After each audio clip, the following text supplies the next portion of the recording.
Bonjour, je m'appelle Aymeric Bonhomme, je suis le président et le fondateur de la marque Steimer.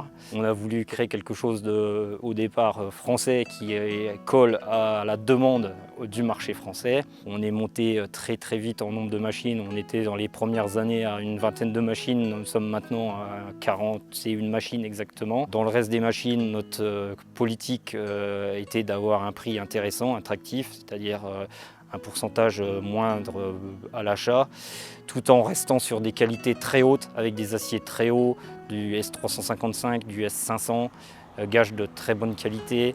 Les deux machines les plus vendues cette année sont les deux machines présentées aujourd'hui, c'est-à-dire Lisa, notre Ersa paille, et également Agatha Plus, qui est notre vibroculteur pour travailler en superficiel. Ces deux machines sont complémentaires.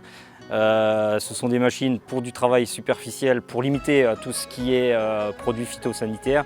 Donc aujourd'hui, l'intégralité de nos machines sont conçues par nous, car nous sommes fabricants et marque française. Notre bureau d'études est poussé sur de nouvelles machines qui sont toutes tournées vers des machines plus simples d'utilisation, qui vont nous aider à faire du désherbage mécanique. On s'est rendu compte que la demande des clients finaux et de nos partenaires, les distributeurs, était plus des démonstrations de terrain.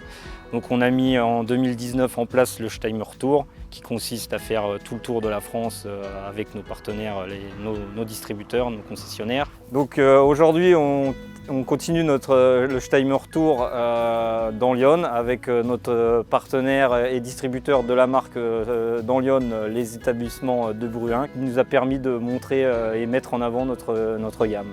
Bonjour, je m'appelle Anita, je suis responsable de l'exportation chez Groupe Steimer. Je m'occupe de partie relations clientèle. C'est important de dire qu'avant d'exporter les machines agricoles vers n'importe quel pays, il est nécessaire d'étudier la législation locale dans chaque pays et les exigences réglementaires dans le domaine de la sécurité technique et de l'écologie. Il faut aussi prendre en compte les caractéristiques culturelles de chaque pays.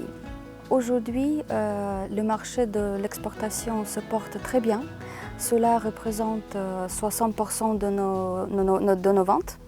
Nous exportons nos machines dans différents pays du monde, tels que l'Afrique, l'Europe et bien d'autres. Et notre but principal est d'aider nos clients à réussir, bien sûr, et à devenir des partenaires fiables à longue durée.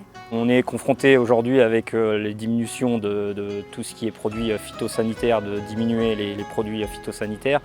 Donc on a déjà une gamme aujourd'hui assez importante sur le désherbage mécanique. On va se tourner avec le bureau d'études et on se tourne actuellement sur de nouvelles machines.